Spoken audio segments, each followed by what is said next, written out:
দেশগুলোর জন্য অন্যতম গুরুতর উদ্বেগ। 2019 সালে চেন্নাই আন্তর্জাতিক শিরোনামে পরিণত হয়েছিল যখন নাগরিক সংস্থা ডে জিরো ঘোষণা করেছিল, কারণ শহরটি জলের বাইরে চলে গিয়েছিল এবং সমস্ত জলাধার শুকিয়ে গিয়েছিল। সরকারি চিন্তাভাবনা নীতি আয়োগের একটি প্রতিবেদনে বলা হয়েছে যে ভারতে জল সংরক্ষণের পদ্ধতি গ্রহণ না করা হলে আগামী কয়েক বছর বেঙ্গালুরু, দিল্লি ও হায়দ্রাবাদ সহ আরও 20টি শহর ভূগর্ভস্থ জলের স্রোতের বাইরে চলে যাবে।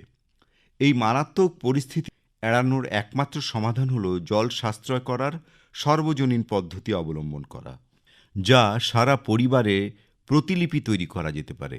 জল সংরক্ষণ এবং আপনি পৃথক স্তরে কি করতে পারেন তা বোঝার জন্যে একটি বিস্তারিত গাইডও রয়েছে। সহজ কথায় বলতে গেলে জল সংরক্ষণ হলো জলকে দক্ষতার সাথে ব্যবহার করা এবং এর অপচয় বা অপ্রয়োজনীয় ব্যবহার কেটে ফেলার অভ্যেস। যেহেতু টাটকা পরিষ্কার জল এখন সীমিত সংস্থান হিসেবে বিবেচিত, তাই জল সংরক্ষণ গুরুত্বপূর্ণ এবং অপরিহার্য হয়ে উঠেছে। কেন এই জল সংরক্ষণ গুরুত্বপূর্ণ? জলের বিতরণ অসম, তাই ভারতের বেশিরভাগ অংশ বৃষ্টির পাশাপাশি ভূগর্ভস্থ জলের ঘাটতি থেকে যায়। সারা দেশে এই অসম বণ্টন বেশিরভাগ জনগণকে জলের ঘাটতির মুখোমুখি করে। শহরাঞ্চলে জলের প্রয়োজনীয়তা প্রাপ্যতার চেয়ে বেশি। ভারতে বৃষ্টিপাত যেহেতু উচ্চ মৌসুমি, তাই ফসলের সেচ দেওয়ার জন্যে জল প্রয়োজন। রান্নাঘরে জল সংরক্ষণ আমরা কিভাবে করতে পারি? শাকসবজি পরিষ্কারের জন্য প্রবাহিত জল ব্যবহার থেকে বিরত থাকুন। পরিবর্তে কিছুক্ষণের জন্য একটি বাটিতে জলে শাকসবজি ভিজিয়ে রাখুন এবং পরে ধুয়ে ফেলুন। কোনো ডিশওয়াশার কেনার সময় হালকা ধোয়া বিকল্পের সাথে একটি নির্বাচন করুন। গাড়ি ধোয়া বা আপনার গাছগুলোকে জল দেওয়ার জন্যে আরও ওয়াটার পিউরিফায়ার থেকে বর্জ্য জল পুনরায় ব্যবহার করুন। আপনি এই জলটি মোপিং বা প্রাক ধোয়া লন্ড্রির জন্যেও ব্যবহার করতে পারেন। চলমান জলের সাথে হিমায়িত খাবারগুলো ডিফ্রস্ট করবেন না। হিমায়িত জিনিসগুলো ডিফ্রস্ট করার জন্যে আপনি রাতারাতি বাইরে রাখতে পারেন। এছাড়াও বাথরুমে জলের ব্যবহার হ্রাস করতে হলে জলদক্ষ বৃষ্টি এবং ট্যাপগুলো ইনস্টল করুন। দাঁত ব্রাশ করার বা শেভ করার সময় জল বন্ধ করে রাখুন। টয়লেট ফ্লাশিং সিস্টেমে প্রায়শই ফুটো পরীক্ষা করে দেখুন। এই সব দিকে লক্ষ্য রেখে জল সংরক্ষণ করতে হবে। তবেই আমাদের পরিবেশ বাঁচবে এবং জলের সংকট থেকে কিছুটা হলেও মুক্তি পাবো আমরা।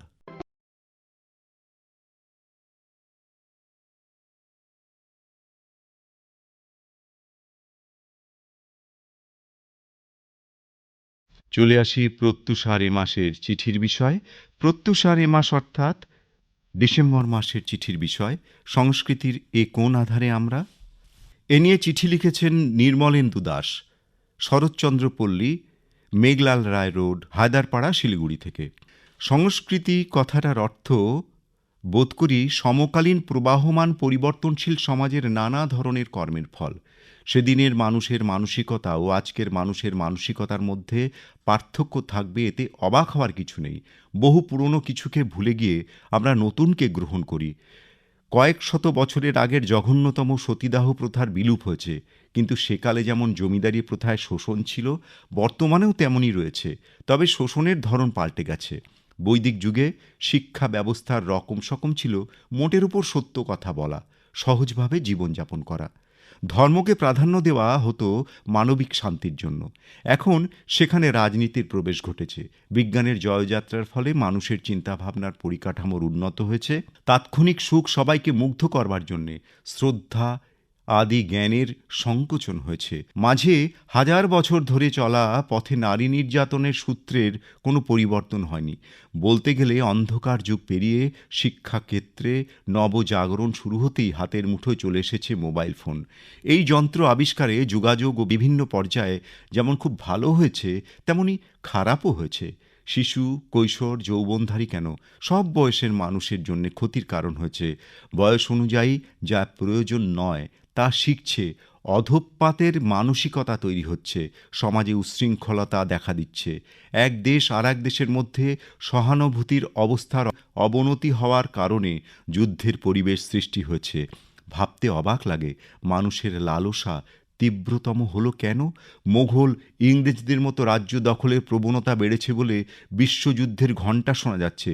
এসব কি আধুনিক শিক্ষায় শিক্ষিত মানুষের গ্রহণযোগ্য নৈতিকতা? তাহলে আমরা সংস্কৃতির কোন আধারে? একাল সেকালের মধ্যে পার্থক্য কোথায়? মানুষ যন্ত্রণার এক প্রবাহ বয়ে নিয়ে চলেছে বিরামহীনভাবে, যা সহজে কেউ কাউকে প্রকাশ করতে পারে না। চাপা উত্তেজনা চলছে প্রকৃত বাস্তবতাকে হার মানাতে। সবার অগোচরে চোখের জল ফেলছে বুদ্ধ, যিশু, হজরত মোহাম্মদ, নানক, রামকৃষ্ণ, ভারতবর্ষে আবির্ভূত বহু ঋষি ও বিবেকানন্দের মতো মহামানবগণ। লিখেছেন নির্মলেন্দু দাস, শরৎচন্দ্র পল্লী, মেঘলাল রায় রোড, হায়দারপাড়া, শিলিগুড়ি থেকে। নির্মল কুমার রায়, পানবাড়ি, কাজলদিঘি, ময়নাগুড়ি, জেলা জলপাইগুড়ি থেকে লিখছেন, প্রিয় বন্ধু প্রত্যুষা, নানা ভাষা, নানা মত, নানা পরিধানের এই দেশে প্রতিটি মানুষের নিজস্ব সংস্কৃতি রক্ষার অধিকার আছে। সংস্কৃতি মানুষের বাঁচার রসদ যোগায়, কিন্তু বর্তমানে এমন কতগুলো বিকৃত সংস্কৃতির আধারে আমরা সকলেই দিশেহারা। এখন প্রায়শই দেখা যায় বিভিন্ন আনন্দ অনুষ্ঠানে অশালীন পোশাক ও অঙ্গভঙ্গির নৃত্যলীলায় আমরা যেন নিজস্ব সংস্কৃতিকেই হারিয়ে ফেলেছি। প্রথম প্রথম যখন ডিজে নামক শব্দদানবটির জন্ম হয়ে গ্রাম শহরে পাড়ি দিল, তখন আমরাই কিছু মানুষ সেটিকে সাদরে গ্রহণ করেছিলাম, আর আমাদের কচিকাচারা সেটিকে নিয়ে নাচ গান হই হুল্লোড়ে মেতে উঠল। তখন কিছু লোক নাক সিটকালেও আবার কেউ বলতো ছেলেপেলেরা তো একটু আধটু মজা রং তামাশা করবেই, কারণ তখন আমরা কেউই বুঝতে পারিনি যে এর বিরূপ প্রতিধ্বনি একদিন সমাজ দূষণের চরম মাত্রায় পৌঁছে যাবে। আমাদের দেশ যখন দিন দিন উন্নতির লক্ষ্যে উজ্জ্বল ভবিষ্যতের দিকে এগিয়ে চলেছে, তখনই কিছু কিছু অপসংস্কৃতিও যেন পিছু তাড়া করছে। মনে হয় যেন নদীর এপার গড়ে তো ওপার ভাঙার মতো অবস্থা। কখনো আবার সংবাদ মাধ্যমে পাওয়া যায় মৃত ব্যক্তির অন্তিম যাত্রার সময়ও শোক পালনের পরিবর্তে ডিজে বাজনার তালে তালে নৃত্যের আনন্দ উল্লাস। সব মিলিয়ে এ কোন সমাজ ব্যবস্থার, কোন সংস্কৃতির আধার ঘনিয়ে আসছে আমাদের সামনে? পরিশেষে বলি, সংস্কৃতির নামে অপসংস্কৃতি দিনে দিনে হলো প্রচার। কেউ প্রতিবাদ করলে তার কপালে জুটছে প্রহার। সুষ্ঠু সংস্কৃতি রক্ষা করা সব মানুষেরই অধিকার। অপসংস্কৃতি বাড়বাড়ন্তে নেমে আসছে গাঢ় অন্ধকার। লিখেছেন নির্মল কুমার রায়, পানবাড়ি, কাজলদিঘি, ময়নাগুড়ি, জেলা জলপাইগুড়ি থেকে। কল্যাণী চক্রবর্তী, হাকিমপাড়া, শিলিগুড়ি থেকে লিখছেন, সংস্কৃতির তীর্থভূমি ভারতবর্ষের শিক্ষা, দীক্ষা, রীতিনীতি, নৃত্য, গীতি, শিল্প, সাহিত্য, ধর্ম, দর্শন, আধ্যাত্মিকতা বিশ্বজুড়ে সমাদৃত। এদেশের মাটি, আকাশ, বাতাস বহু মননের উৎকর্ষ চিন্তাধারায় পুষ্ট। সূর্যরশ্মিতে আলোকিত যেমন ধরিত্রী, তেমনি ভাবজীবনের আলোয় উজ্জ্বল ভারতীয় সংস্কৃতি। জৈবিক সত্তাকে ম্লান করে দিয়ে উন্নত মননের অন্তর্নিহিত শক্তির বিকাশে যে শৈল্পিক সত্তা, বুদ্ধি, বিবেচনার স্বচ্ছতায় নরনারীর ধর্ম কর্মময় সৃষ্টিতে শক্তিশালী প্রাণসত্তার আবির্ভাব ঘটায়, তাই সংস্কৃতি। সংস্কৃতি চেতনার আলো, উজ্জ্বল প্রভা। বাংলার শ্রেষ্ঠ সংস্কৃতি প্রবণ প্রতিভাধর সন্তান রবীন্দ্রনাথ জাতি, ধর্ম, বর্ণ নির্বিশেষে আহ্বান জানিয়েছিলেন আর্য, অনার্য, শক, হুন, পাঠান, মোঘল, হিন্দু, মুসলমান, ইংরেজ, খ্রিস্টান সকলকে। তাঁর ভাষায়, কমল হীরের পাথরটাকে বলে বিদ্যে, আর ওর থেকে যে আলো ঠিকরে পড়ে তাকে বলে কালচার। সংস্কৃতি প্রবাহিত হয়েছে প্রাচীন মুনি মণিপত্নীদের সদাচার ও পাণ্ডিত্যে, অযোধ্যার রামরাজত্বে, কৌরব পাণ্ডবদের কর্মকাণ্ডে, যা আজ সমাজে সংসারে প্রতিফলিত। রাজা, জমিদার, বণিক, ধনী সম্প্রদায়ের শাসনের ধারাকে অভিজাত সংস্কৃতি ও সাধারণ মানুষের কর্মধারাকে গ্রাম্য সংস্কৃতি বা লোক সংস্কৃতি বলা হয়। বাংলায় মিশ্র সংস্কৃতির প্লাবন ঘটেছে। মধ্যযুগে সমাজে অমানবিক পুরুষদের কার্যকলাপে বৈষম্যমূলক চিত্র ধরা পড়লেও সংস্কৃতি ছিল অব্যাহত।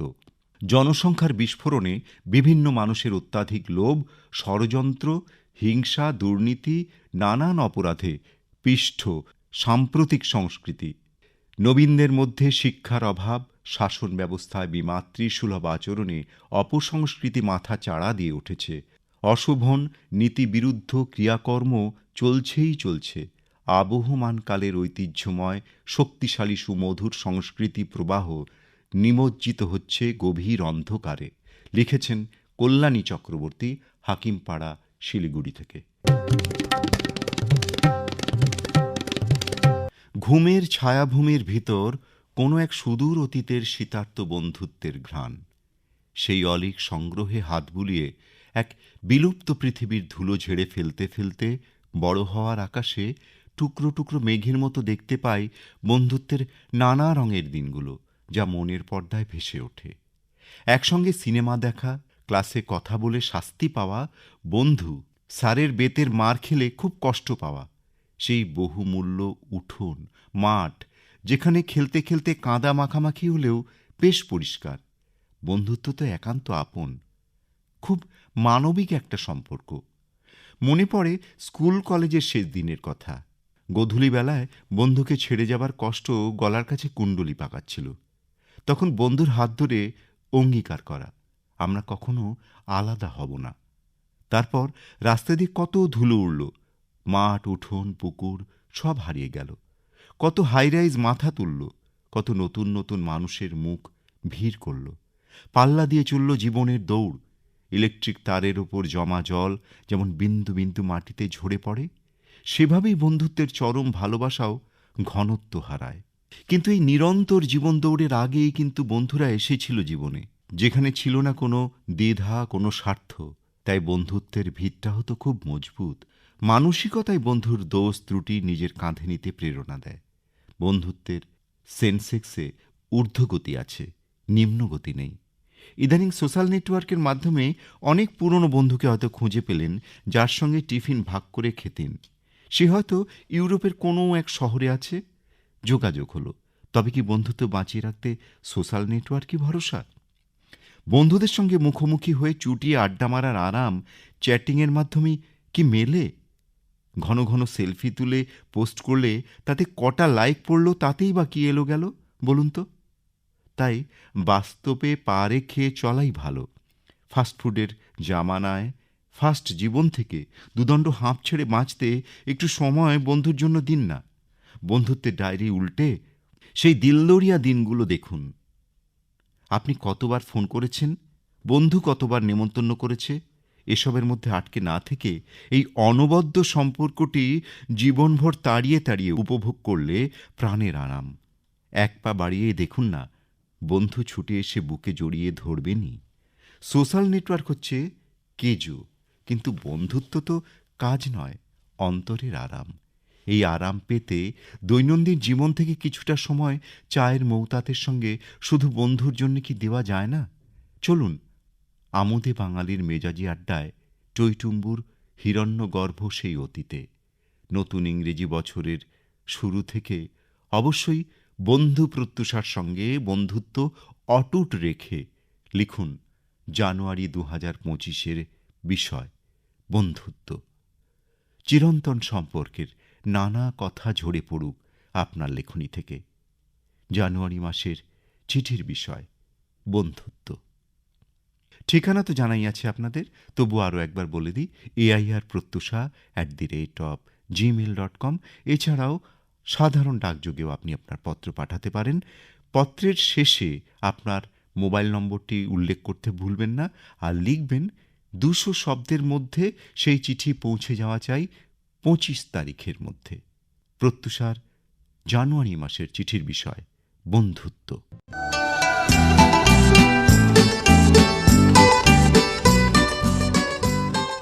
প্রত্যুষা আজ এ পর্যন্তই। প্রত্যুষা আবার আগামীকাল। নমস্কার।